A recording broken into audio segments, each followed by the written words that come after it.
ومن يضلله فلا هادي له ونشهد أن لا إله إلا الله وحده لا شريك له ونشهد أن محمدا عبده ورسوله أما بعد فأعوذ بالله من الشيطان الرجيم بسم الله الرحمن الرحيم يا أيها الناس قد جاءكم موعظة من ربكم صدق اللہ مولانا العظیم و صدق رسولہ النبی الامین المتین الکریم ونحن علی ذلک لمن الشاہدین والشاکرین والحمد للہ رب العالمین۔ آئیے ہم اور آپ مل کر نہایت ہی ادب و احترام کے ساتھ کچھ عرض و معروض سے قبل درود پاک پڑھتے ہیں۔ اللہم صلی علی سیدنا مولانا محمد وبارک وسلم صلاۃ و سلام علیک یا رسول اللہ صلی اللہ تعالی علیہ وسلم۔ عامر بھائی جانا حصول برکت کے درود پاک پڑھیں۔ اللہم صلی علی سیدنا مولانا محمد وبارک وسلم صلاۃ و سلام علیک یا رسول اللہ صلی اللہ تعالی علیہ وسلم۔ اعلیٰ حضرت عظیم المرتبت مجدد و دین و ملت علیہ رحمت و رضوان آقا کی مدح سرائی کرتے ہوئے نعت پاک لکھتے ہیں کہ وہ کمال حسن حضور ہیں کہ گمانے نقص جہاں نہیں، یہی پھول خار سے دور ہے، یہی شمع ہے کہ دھواں نہیں۔ میں نثار تیری کلام پر ملی یوں تو کس کو زباں نہیں، وہ سخن ہے جس میں سخن نہ ہو، وہ بیاں ہے جس کا بیاں نہیں۔ نبی امت کا حامی ہے، خدا بندوں کا والی ہے، نہ ہو مایوس آتی ہے صدا گورے غریباں سے، نبی امت کا حامی ہے، خدا بندوں کا والی ہے۔ خطبہ مسنونہ کے بعد قرآن مجید فرقان حمید کی 11ویں پارے کی آیت کریمہ تلاوت کرنے کا شرف حاصل کیا، جس میں اللہ تبارک و تعالی نے قرآن مجید فرقان حمید میں ارشاد فرمایا، یا ایہا الناس قد جاءکم موعظۃ من ربکم،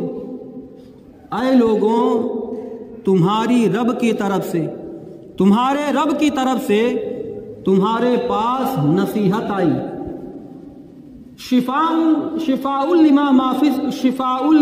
فی الصدور، دلوں کا اس میں شفا ہے، وہدی ورحمۃ للمؤمنین، اور مومنوں کے لیے اس میں ہدایت اور رحمت ہے۔ تو خطبہ مسنونہ کے بعد جس آیت مقدسہ کا تلاوت کرنے کا شرف حاصل کیا، اللہ تبارک و تعالیٰ اس آیت میں اپنے بندوں سے مخاطب ہو رہا ہے کہ میں نے جو کلام الہی بھیجا ہے اس میں لوگوں کے لیے نصیحت ہے، اور وہ قرآن کریم لوگوں کے لیے ہدایت بھی ہے، وہ قرآن کریم لوگوں کے لیے شفا بھی ہے۔ تو کیسے شفا ہے، کیسے رحمت ہے، کیسی ہدایت ہے؟ قرآن کریم میں اللہ تعالیٰ دوسری جگہ ارشاد فرماتا ہے، یضل بہ کثیرا ویہدی بہ کثیرا، یہ قرآن ان لوگوں کے لیے جو گمراہ ہو گئے، اور یہ قرآن ان لوگوں کے لیے بھی بہتر ہے جو ہدایت یافتہ ہو گئے۔ تو گویا قرآن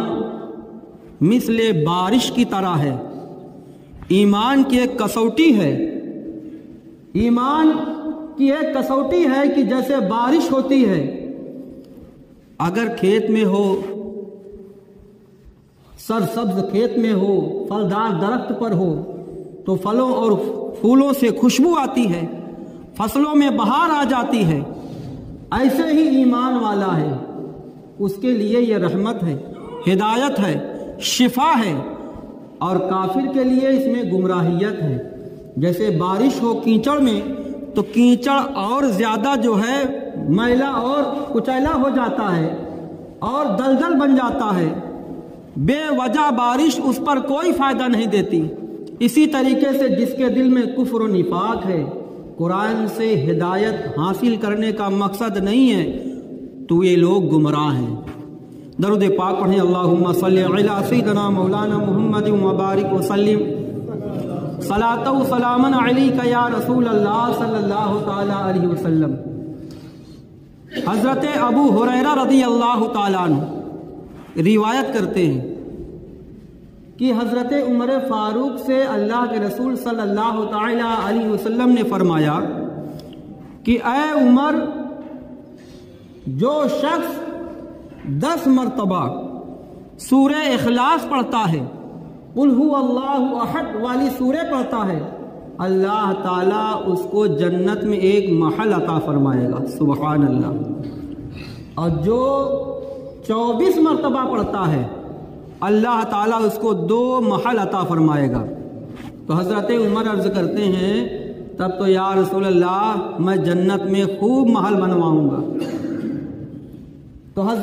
حضور اقدس صلی اللہ تعالی علیہ وسلم فرماتے ہیں کہ اے عمر، اللہ اس سے بھی زیادہ عطا فرمانے والا ہے، یعنی جنت میں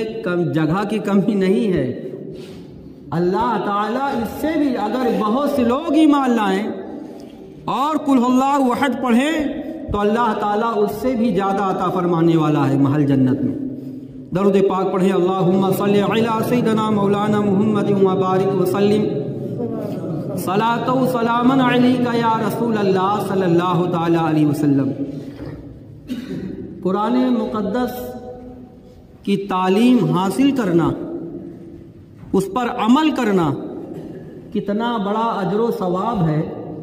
کہ ہمارے آقا یہ حدیث مشکات کی حدیث پاک ہے، مشکات شریف کی حدیث پاک ہے کہ حضرت عیسیٰ علیہ السلام ایک قبرستان سے جب ان کا گزر ہو رہا تھا، دیکھو نبی جو اللہ کے نبی ہوتے ہیں وہ زمین کے اندر کیا ہو رہا ہے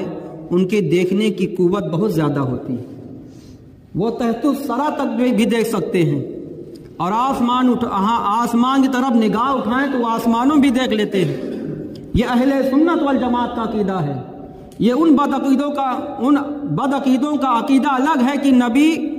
اپنی پیٹھ پیچھے کیا ہو رہا ہے اس کا علم نہیں رکھتے، یہ ان لوگوں کا عقیدہ ہے۔ مگر اہل سنت والجماعت کا عقیدہ ہے کہ اللہ نے انہیں اتنا علم دیا ہے